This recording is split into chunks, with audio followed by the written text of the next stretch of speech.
Pernahkah Anda berada di sebuah ruangan bukan secara fisik, tetapi secara batin di mana suara Anda tidak didengar? Kehadiran Anda tidak diperhitungkan, dan keberadaan Anda seolah tidak berarti. Banyak orang mengalaminya, meski jarang dibicarakan. Bukan karena lemah, melainkan karena dunia seringkali lebih sibuk menilai daripada memahami. Ada kalanya orang lain memilih untuk mengabaikan Anda. Bukan karena Anda tidak bernilai, tetapi karena mereka merasa lebih berkuasa ketika bersikap demikian. Mereka mengira sikap acuh adalah hiburan, seolah meremehkan orang lain memberi mereka keunggulan. Namun filsafat Stoa mengajarkan satu hal yang tegas. Penilaian orang lain tidak berada dalam kendali kita, tetapi martabat diri sepenuhnya berada di tangan kita. Ketika Anda diabaikan, itu bukan cermin nilai Anda, melainkan potret keterbatasan mereka. Marcus Aurelius pernah mengingatkan bahwa kita tidak perlu mengotori batin hanya untuk membuktikan diri pada mereka yang menutup mata. Ketenangan lahir saat kita berhenti menunggu pengakuan dan mulai berdiri kokoh atas prinsip serta karakter kita sendiri. Mereka mungkin menganggap mengabaikan Anda itu menyenangkan, namun ketenangan Anda itulah hal yang tidak pernah bisa mereka sentuh. Poin pertama di era media sosial, diabaikan menjadi bentuk kekerasan yang halus. Di era media sosial, mengabaikan tidak lagi selalu hadir dalam bentuk penolakan yang terang-terangan. Ia tampil lebih rapi, lebih sunyi, dan karena itu seringkali dianggap wajar. Pesan dibaca namun tak pernah dijawab. Unggahan dilihat namun sengaja dilewati. Kehadiran diketahui, tetapi tidak diakui. Inilah bentuk kekerasan yang halus, tidak meninggalkan luka fisik, namun perlahan menggerus harga diri manusia. Media sosial menciptakan ilusi kedekatan, tetapi juga membuka ruang bagi pengabaian yang dalam satu sentuhan layar. Seseorang bisa memilih siapa yang layak diperhatikan dan siapa yang pantas dihilangkan dari radar empati. Ironisnya, tindakan ini sering dibungkus dengan dalih kesibukan, algoritma, atau preferensi pribadi. Seolah mengabaikan orang lain adalah sesuatu yang netral dan bebas dari konsekuensi moral bagi banyak orang. Terutama di zaman modern, pengakuan digital telah bergeser menjadi tolok ukur eksistensi. Ketika respons tidak datang, muncul pertanyaan yang menyusup dayam-diyum ke dalam batin. Apakah saya tidak cukup penting? Apakah saya tidak cukup berarti? Dan disinilah kekerasan itu bekerja, bukan melalui kata-kata kasar, melainkan melalui keheningan yang disengaja. Namun filsafat Stoa memandang fenomena ini dengan kejernihan yang tajam. Epictetus mengingatkan bahwa penderitaan tidak lahir dari peristiwa, melainkan dari penilaian kita terhadap peristiwa tersebut. Pengabaian di media sosial sejatinya hanyalah tindakan orang lain, sesuatu yang sepenuhnya berada di luar kendali kita. Yang berada dalam kendali kita adalah makna yang kita berikan padanya. Stoikisme tidak mengajarkan kita untuk menjadi kebal atau tidak peduli, melainkan untuk tidak menyerahkan martabat diri kepada sesuatu yang rapuh dan sementara. Ketika nilai diri kita bergantung pada notifikasi, komentar, dan respons orang lain, maka kita telah menyerahkan ketenangan batin kepada dunia yang tidak stabil dan seringkali tidak adil. Mengabaikan seringkali dilakukan bukan karena kita tidak bernilai, melainkan karena orang lain sedang terjebak dalam kebutuhan mereka sendiri akan validasi, kuasa, atau pengakuan. Dalam banyak kasus, sikap acuh adalah cerminan ketidakmampuan mereka untuk hadir secara utuh, bukan bukti kegagalan kita sebagai manusia. Marcus Aurelius menulis bahwa seseorang yang bijak tidak membiarkan pikirannya dirusak oleh tindakan orang lain. Ia memahami bahwa ketenangan bukan diperoleh dengan mengendalikan dunia, melainkan dengan mengendalikan respons batin. Di tengah hiruk-pikuk media sosial, sikap ini menjadi bentuk perlawanan yang paling bermartabat. Maka ketika Anda diabaikan, berhentilah sejenak. Tarik napas. Ingatlah bahwa eksistensi Anda tidak diukur oleh perhatian yang diberikan orang lain, tetapi oleh karakter yang Anda bangun ketika tidak ada yang bertepuk tangan. Dunia digital boleh memilih untuk diam, tetapi jiwa yang terlatih tidak akan ikut membisu dalam keraguan. Di zaman ketika pengabaian dianggap biasa, memilih untuk tetap tenang, sadar, dan utuh itulah keberanian yang sesungguhnya. Poin 2. Budaya sibuk. Saat manusia mengabaikan untuk terlihat lebih penting. Di zaman modern, kesibukan telah berubah dari kebutuhan menjadi identitas. Banyak orang tidak lagi sekadar sibuk bekerja, tetapi sibuk menunjukkan bahwa mereka sibuk. Kalender penuh, pesan dibiarkan menumpuk, respons ditunda tanpa penjelasan. Semua itu perlahan membentuk narasi tak tertulis. Semakin sulit dihubungi, semakin penting seseorang terlihat, dalam budaya semacam ini. Mengabaikan seringkali bukan kecelakaan, melainkan pilihan. Bukan karena waktu benar-benar tidak ada, tetapi karena memberi respons dianggap menurunkan posisi tawar. Diam dijadikan simbol status. Menunda balasan menjadi isyarat kekuasaan. Seolah berkata tanpa suara, waktuku lebih bernilai daripada waktumu. Fenomena ini meresap ke berbagai lapisan kehidupan. Hubungan pertemanan, dunia profesional, bahkan keluarga. Percakapan ditangguhkan demi produktivitas. Kehadiran emosional dikorbankan demi citra efisiensi. Kita hidup di tengah ironi besar manusia. Semakin sibuk, tetapi semakin jarang benar-benar hadir. Stoikisme memandang gejala ini dengan kejernihan yang tenang. Para filsuf Stoa tidak menilai manusia dari seberapa padat jadwalnya, melainkan dari kualitas kebajikannya. Kesibukan, bagi mereka, bukan alasan untuk mengabaikan nilai dasar sebagai manusia. Rasa hormat, perhatian, dan kejujuran. Ketika kesibukan dijadikan pembenaran untuk bersikap dingin, maka yang sedang dipamerkan bukan keutamaan, melainkan kekosongan. Seringkali, orang mengabaikan bukan karena hidupnya penuh makna, tetapi justru karena ia takut terlihat biasa. Sibuk menjadi topeng. Mengabaikan menjadi cara untuk menegaskan hierarki. Dalam dunia yang kompetitif, perhatian diperlakukan seperti mata uang langkahannya, diberikan pada mereka yang dianggap setara atau menguntungkan. Namun Marcus Aurelius mengingatkan bahwa nilai diri seseorang tidak pernah ditentukan oleh kesan yang ia bangun di mata orang lain. Orang yang benar-benar penting tidak perlu sibuk membuktikan kesibukannya. Ia tenang, jelas, dan proporsional dalam bertindak. Ia memahami bahwa waktu adalah amanah, bukan alat untuk merendahkan sesama. Bagi mereka yang diabaikan, budaya sibuk ini sering meninggalkan luka yang tak diakui, bukan karena pesan yang tak dibalas, melainkan karena rasa diposisikan lebih rendah. Tetapi Stoikisme mengajarkan satu pembebasan penting. Kita tidak perlu ikut terseret dalam permainan validasi orang lain. Kesibukan mereka tidak mengurangi nilai kita. Diam mereka tidak mendefinisikan martabat kita. Epictetus mengajarkan bahwa manusia merdeka adalah manusia yang tidak menggantungkan ketenangan batinnya pada tindakan orang lain. Ketika kita berhenti menafsirkan pengabaian sebagai vonis terhadap harga diri, disitulah kita merebut kembali kendali atas jiwa kita sendiri. Budaya sibuk akan terus ada. Dunia akan terus memuja kecepatan dan kepadatan agenda. Namun di tengah semua itu, memilih untuk tetap berada untuk hadir, menghargai, dan tidak mengabaikan dengan sengaja adalah bentuk keteguhan moral yang semakin langka. Dan bila suatu hari Anda diabaikan oleh mereka yang sibuk terlihat penting, ingatlah ini, ketenangan Anda tidak pernah bergantung pada seberapa cepat mereka membalas, melainkan pada seberapa teguh Anda berdiri tanpa perlu pengakuan mereka. Poin 3. Lingkungan kerja modern, ide Anda diambil, nama Anda dihilangkan. Lingkungan kerja modern seringkali dipuji sebagai ruang profesional yang rasional, objektif, dan berbasis kinerja. Namun di balik struktur yang tampak rapi, tersembunyi praktik sunyi yang jarang diakui, ide yang diambil tanpa nama, kontribusi yang dipakai tanpa pengakuan, dan kerja keras yang berakhir tanpa suara. Tidak ada konflik terbuka, tidak ada penolakan terang-terangan, hanya penghapusan yang berlangsung. Perlahan, banyak orang pernah mengalaminya. Sebuah gagasan disampaikan dalam rapat, lalu tenggelam dalam keheningan. Beberapa waktu kemudian, ide yang sama muncul kembali, disampaikan oleh orang lain, diterima dengan antusias, dan dicatat atas nama yang berbeda. Di momen itu, yang terasa bukan sekadar ketidakadilan, melainkan pengabaian yang disengaja. Seolah keberadaan Anda hanya relevan sampai ide itu berpindah tangan. Dalam budaya kerja yang kompetitif, pengabaian semacam ini sering dibungkus dengan profesionalisme. Tidak ada permintaan maaf, tidak ada klarifikasi. Diam dianggap wajar, seakan nilai seseorang diukur bukan dari integritas, melainkan dari posisi dan suara yang paling keras terdengar. Mereka yang berada di hierarki lebih rendah belajar satu pelajaran pahit: bekerja keras tidak selalu berarti terlihat.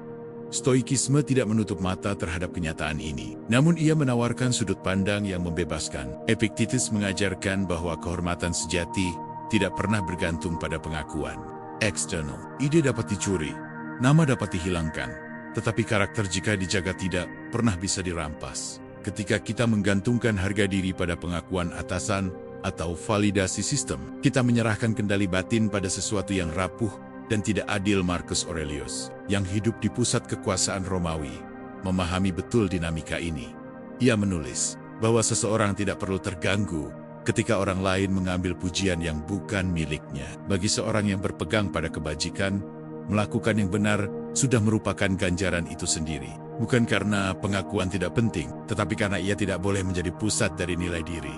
Namun penting untuk dipahami, stoikisme bukan ajaran untuk pasrah atau membenarkan ketidakadilan. Ia tidak mengajarkan kita untuk membisu selamanya, melainkan untuk bertindak tanpa membiarkan batin diracuni oleh kepahitan. Kita boleh memperjuangkan kejelasan, menyampaikan fakta, dan menegakkan batas tetapi tanpa kehilangan ketenangan dan martabat. Di lingkungan kerja modern, banyak orang mengabaikan kontribusi orang lain, bukan karena keunggulan, melainkan karena ketakutan.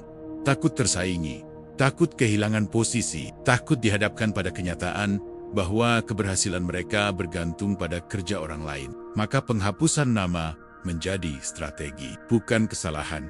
Bagi mereka yang berada di posisi itu yang idenya diambil dan namanya dihilangkan, ingatlah satu hal penting. Nilai Anda tidak ditentukan oleh siapa yang disebutkan dalam presentasi, melainkan oleh siapa diri Anda ketika tidak disebutkan. Konsistensi, integritas, dan kualitas kerja tidak pernah sia-sia. Meski jalannya sering tidak lurus, lingkungan kerja mungkin memilih untuk melupakan nama Anda hari ini. Namun karakter yang terbangun dari keteguhan, kesabaran, dan kejelasan batin akan selalu menemukan jalannya sendiri. Dan pada akhirnya, dunia tidak pernah kekurangan orang cerdas, tetapi selalu kekurangan orang yang tetap utuh ketika tidak dihargai. Poin 4, ketika relasi sosial menjadi transaksional. Di zaman modern, relasi sosial perlahan bergeser dari ruang kehadiran menjadi ruang pertukaran. Pertanyaan yang dahulu sederhana tentang kabar, tentang keberadaan kini, seringkali disertai perhitungan tak kasat mata. Apa manfaatnya? Apa untungnya? Hubungan tidak lagi semata dibangun atas kedekatan, melainkan atas nilai guna. Dalam dunia yang serba cepat dan kompetitif, perhatian menjadi mata uang. Ia diberikan bukan kepada mereka yang tulus, tetapi kepada mereka yang dianggap relevan. Selama seseorang memiliki akses, status, atau peluang, ia disambut hangat. Namun ketika peran itu memudar, keheningan mulai mengambil alih. Bukan karena konflik, melainkan karena relasi tersebut sejak awal tidak pernah berakar pada kemanusiaan, melainkan pada kepentingan. Banyak orang merasakan perubahan ini secara perlahan. Percakapan yang dulu mengalir, kini berhenti tanpa penjelasan. Undangan yang dulu rutin, kini tak lagi datang. Bukan karena kesalahan yang dilakukan, tetapi karena nilai transaksional dianggap telah habis. Dalam relasi semacam ini, pengabaian menjadi konsekuensi yang dianggap normal. Stoikisme memandang fenomena ini sebagai pengingat tentang sifat rapuhnya pengakuan eksternal. Epictetus menegaskan bahwa siapapun yang menggantungkan kebahagiaannya pada orang lain, sejatinya telah menyerahkan kebebasan batinnya. Ketika relasi dibangun atas dasar manfaat, maka kekecewaan menjadi keniscayaan, bukan karena manusia kejam, tetapi karena ekspektasi kita salah arah. Relasi transaksional juga melahirkan kecemasan yang tersembunyi. Orang belajar untuk terus relevan, terus berguna, terus memberi nilai agar tidak ditinggalkan. Di titik ini, hubungan tidak lagi menjadi tempat pulang, melainkan panggung pembuktian. Manusia berhenti menjadi diri sendiri dan mulai berperan agar tetap dipertahankan. Marcus Aurelius mengingatkan bahwa seseorang yang bijak tidak mencari nilai dirinya dari seberapa dibutuhkan ia oleh orang lain. Ia memahami bahwa persahabatan sejati tidak lahir dari ketergantungan, melainkan dari kebajikan yang sama-sama dijaga. Ketika relasi hanya bertahan karena keuntungan, maka yang runtuh bukan sekadar hubungan, tetapi juga ketenangan batin. Namun, penting untuk dipahami, stoikisme tidak mengajak kita membenci manusia atau menarik diri sepenuhnya. Ia mengajarkan kejernihan tentang siapa yang patut diberi tempat di batin kita, dan siapa yang cukup kita lepaskan tanpa dendam. Tidak semua orang yang pergi adalah pengkhianat. Sebagian hanya tidak pernah benar-benar hadir sejak awal. Mengabaikan dalam relasi transaksional seringkali bukan tindakan personal, melainkan mekanisme sistem sosial yang kehilangan empati. Dunia mengajarkan efisiensi, tetapi lupa mengajarkan kesetiaan. Kita diajarkan membangun jaringan, tetapi tidak diajarkan merawat hubungan. Bagi mereka yang merasa ditinggalkan ketika tak lagi berguna, ingatlah satu hal. Nilai Anda tidak ditentukan oleh seberapa sering Anda dibutuhkan, melainkan oleh siapa Anda ketika tidak ada yang meminta apapun. Martabat tidak lahir dari transaksi, tetapi dari integritas. relasi boleh runtuh, perhatian boleh hilang. Namun selama Anda tidak menggadaikan prinsip dan karakter demi dipertahankan dalam hubungan yang salah, Anda tidak kehilangan apapun yang benar-benar penting. Dalam dunia yang sibuk menghitung untung dan rugi, memilih untuk tetap manusia itulah kekuatan yang jarang dimiliki. Poin 5. Mengabaikan sebagai cara menghindari tanggung jawab emosional. Dalam banyak situasi, mengabaikan bukanlah tanda ketidaktahuan, melainkan tanda penghindaran. Bukan karena seseorang tidak menyadari perasaan orang lain, tetapi karena ia memilih untuk tidak menanggung beban emosional yang menyertainya. Diam menjadi jalan keluar yang paling mudah. Tidak perlu menjelaskan, tidak perlu berhadapan, dan yang terpenting tidak perlu bertanggung jawab. Di zaman modern, perilaku ini semakin lazim. Ketika percakapan menjadi tidak nyaman, ketika emosi menuntut kejelasan, atau ketika kejujuran berisiko melukai citra diri, banyak orang memilih satu strategi sederhana. Menghilang, pesan tidak dibalas, hubungan dibiarkan menggantung, keheningan dijadikan penutup, seolah dia mampu menyelesaikan sesuatu yang seharusnya dihadapi. Mengabaikan dengan cara ini seringkali disamarkan sebagai perlindungan diri. Orang berkata, "Saya tidak ingin konflik," atau "Saya sedang menjaga kesehatan mental." Namun, dalam banyak kasus, yang sebenarnya terjadi adalah penolakan untuk memikul tanggung jawab emosional sebagai manusia dewasa. Tidak semua ketidaknyamanan adalah ancaman. Sebagian adalah panggilan untuk bersikap jujur dan beradab.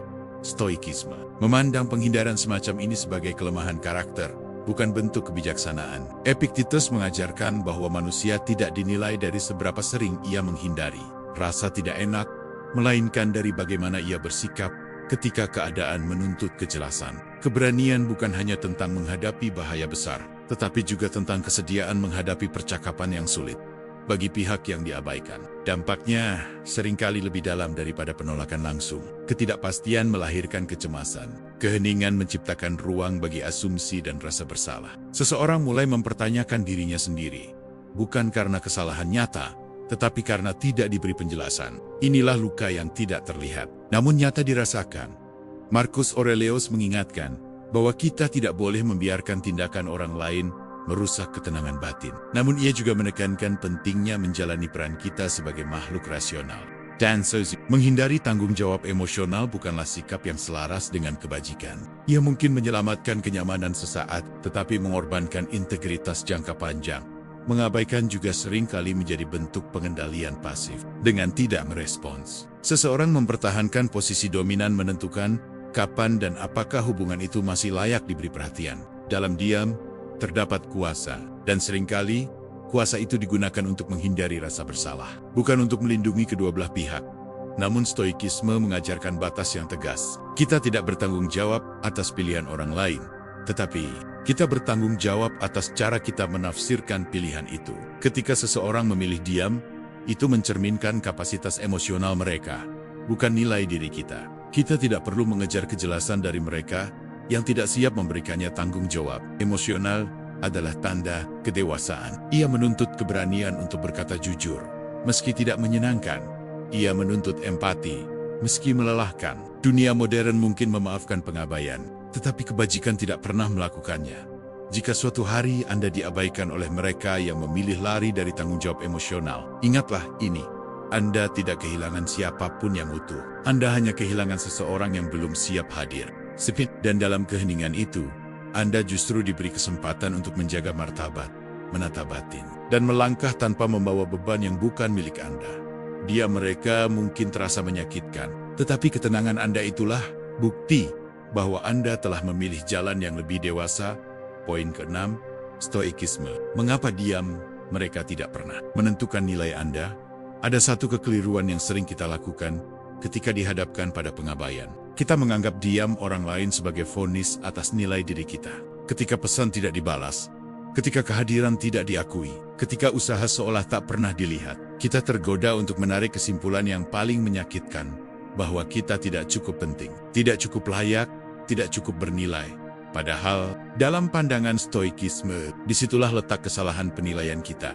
Stoikisme mengajarkan satu prinsip mendasar. Nilai diri tidak pernah ditentukan oleh apa yang berada di luar kendali kita. Respons orang lain, perhatian mereka atau penguin yang mereka berikan, semuanya berada di luar kuasa kita. Ketika kita membiarkan hal-hal itu menjadi tolok ukur harga diri, kita secara sukarela menyerahkan ketenangan batin kepada sesuatu yang rapuh dan tidak dapat kita kendalikan. Epictetus dengan tegas menyatakan bahwa bukan peristiwa yang melukai manusia, melainkan penilaian mereka terhadap peristiwa tersebut. Diam seseorang dalam dirinya sendiri hanyalah sebuah fakta. Ia baru menjadi luka ketika kita menafsirkannya sebagai bukti bahwa kita tidak berharga. Di titik inilah, Stoikisme mengajak kita berhenti sejenak, menata kembali pikiran, dan bertanya, dengan jujur, sejak kapan nilai diri kita bergantung pada perhatian orang lain? Marcus Aurelius, seorang kaisar yang dikelilingi intrik, pengkhianatan, dan ambisi tersembunyi, memahami betul arti diabaikan, bahkan di puncak kekuasaan. Ia menulis bahwa seseorang tidak boleh membiarkan sikap orang lain mengacaukan jiwanya, bukan karena manusia lain selalu adil, tetapi karena menjaga ketenangan batin adalah tanggung jawab pribadi yang tidak bisa diserahkan kepada siapapun. Diam, mereka seringkali lebih banyak bicara tentang diri mereka sendiri daripada tentang Anda. Bisa jadi itu cerminan ketakutan, ketidakmatangan emosional, kepentingan pribadi, atau sekadar keterbatasan karakter. Stoikisme tidak meminta kita mencari pembenaran atas perilaku itu, tetapi mengajak kita melepaskan ilusi bahwa kita harus dipahami, disukai, atau diakui oleh semua orang agar bernilai.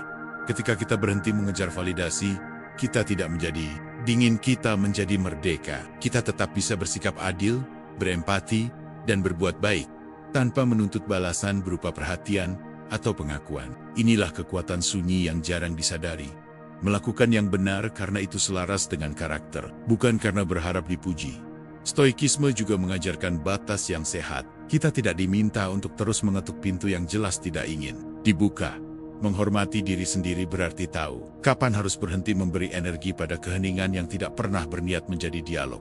Melepaskan bukan tanda kalah, melainkan tanda bahwa kita memahami apa yang pantas menguasai batin kita dan apa yang tidak. Jika hari ini Anda merasa diabaikan, disisihkan, atau tidak dianggap, ingatlah ini dengan jernih. Dia mereka tidak pernah dan tidak akan pernah menentukan nilai Anda. Nilai Anda ditentukan oleh karakter yang Anda jaga ketika tidak ada yang melihat, oleh prinsip yang Anda pegang ketika tidak ada yang memuji, dan oleh keteguhan batin yang Anda rawat ketika dunia memilih membisu. Dalam Stoikisme, kemenangan sejati bukanlah ketika akhirnya diakui, melainkan ketika Anda tetap utuh tanpa pengakuan. Ketika Anda tidak perlu suara orang lain untuk merasa sah sebagai manusia. Dan di titik itu, pengabaian kehilangan kuasanya karena Anda tidak lagi menyerahkan makna diri kepada siapapun di luar diri Anda sendiri. Poin 7. Ketika kesuksesan Anda mulai membuat mereka tidak nyaman, ada fase tertentu dalam hidup yang jarang dibicarakan secara jujur. Saat kesuksesan Anda tidak lagi dirayakan, melainkan mulai menimbulkan jarak. Bukan karena Anda berubah menjadi sombong, bukan karena Anda menyakiti siapapun, tetapi karena pencapaian Anda secara diam-diam memantulkan sesuatu yang tidak ingin mereka lihat dalam diri mereka sendiri. Pada awal perjalanan, kehadiran Anda diterima, usaha Anda didukung, proses Anda dipuji. Namun ketika hasil mulai terlihat, ketika posisi Anda naik, kemampuan Anda berkembang, atau arah hidup Anda melampaui lingkaran, lama suasana perlahan berubah. Percakapan menjadi kaku, dukungan berkurang, boken kedang. Keberhasilan Anda disambut dengan diam yang dingin. Bukan karena salah, tetapi karena tidak nyaman. Kesuksesan memiliki sifat yang jujur namun kejam. Ia mengungkap perbandingan yang tak terucap. Bagi sebagian orang, keberhasilan orang lain bukan inspirasi, melainkan pengingat akan stagnasi yang belum mereka hadapi. Maka jarak pun tercipta. Bukan karena Anda meninggalkan mereka, tetapi karena mereka tidak siap berdiri di dekat versi diri Anda yang terus bertumbuh.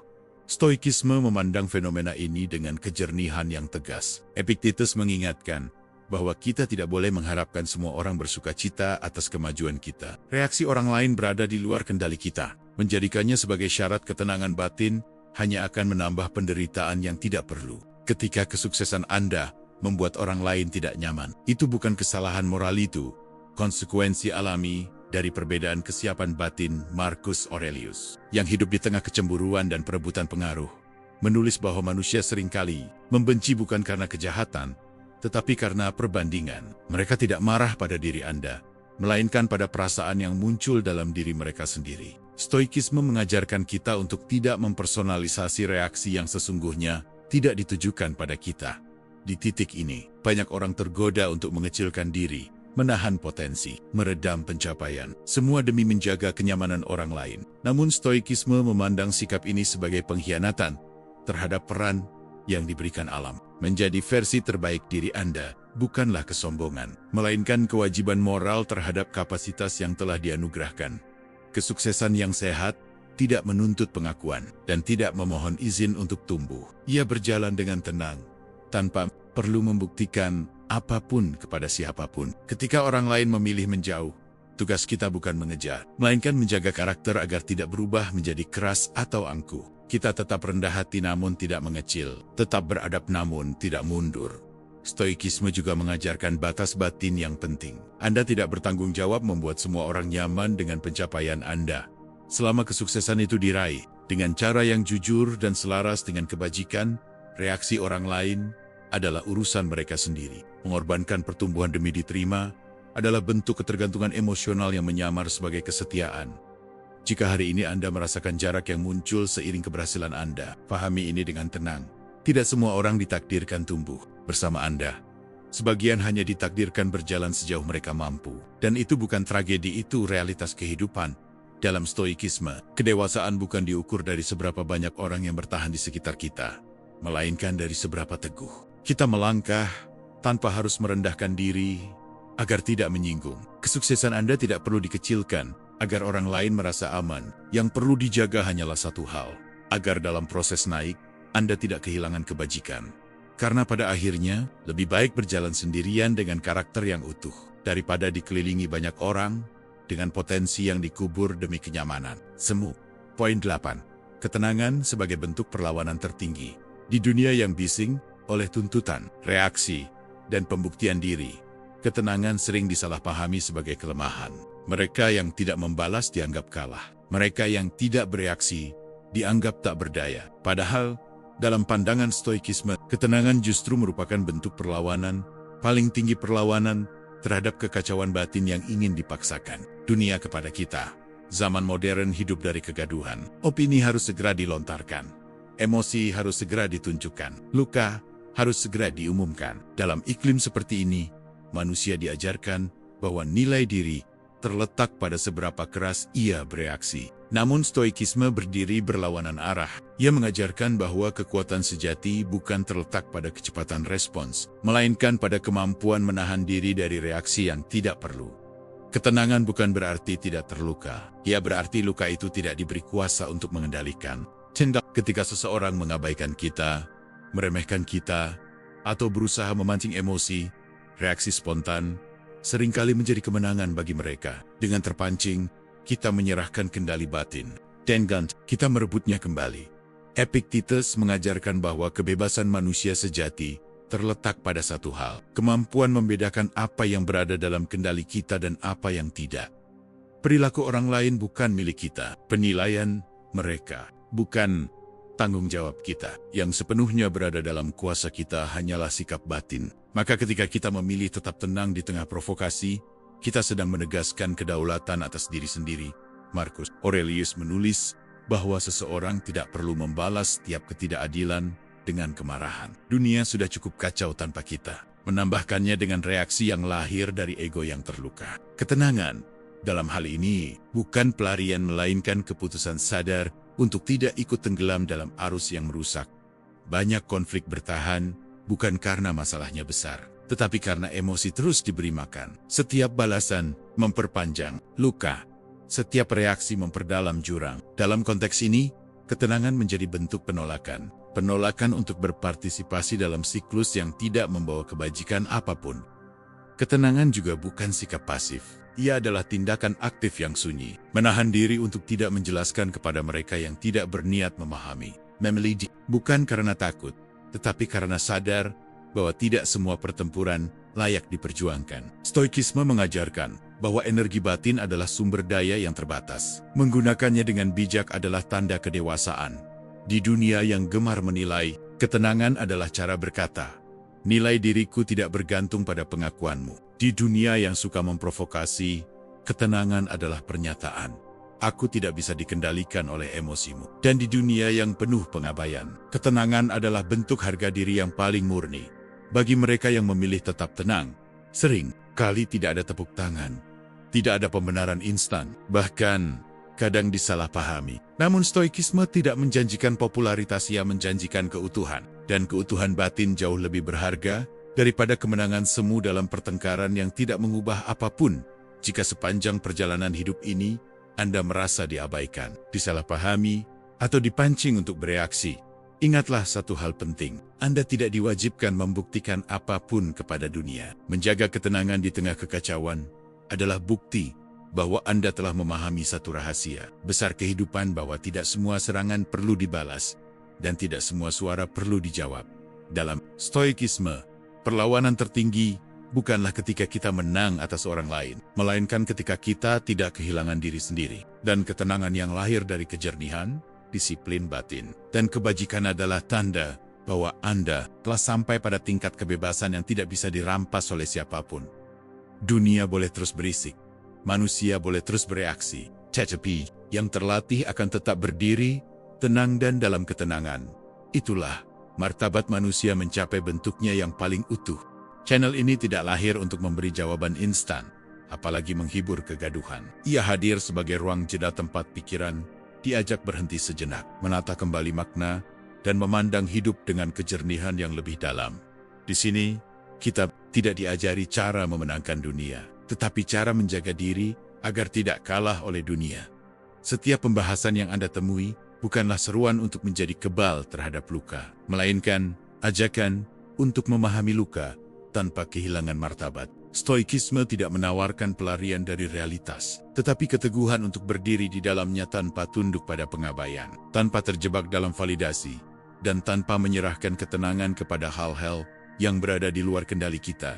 Channel ini ditujukan bagi mereka yang lelah bereaksi, namun belum ingin menyerah, bagi jiwa-jiwa yang ingin tetap beradab di tengah kebisingan, tetap jujur di tengah kepalsuan, dan tetap utuh meski tidak selalu diakui. Di sini, ketenangan dipahami bukan sebagai kelemahan, melainkan sebagai bentuk kebijaksanaan yang paling matang. Jika Anda mencari ruang untuk berpikir lebih jernih, merasa lebih utuh, dan berjalan lebih tegak tanpa harus menjelaskan diri kepada semua orang, maka Anda berada di tempat yang tepat. Karena pada akhirnya, hidup yang baik bukan tentang seberapa keras kita didengar, melainkan seberapa tenang kita tetap menjadi diri sendiri.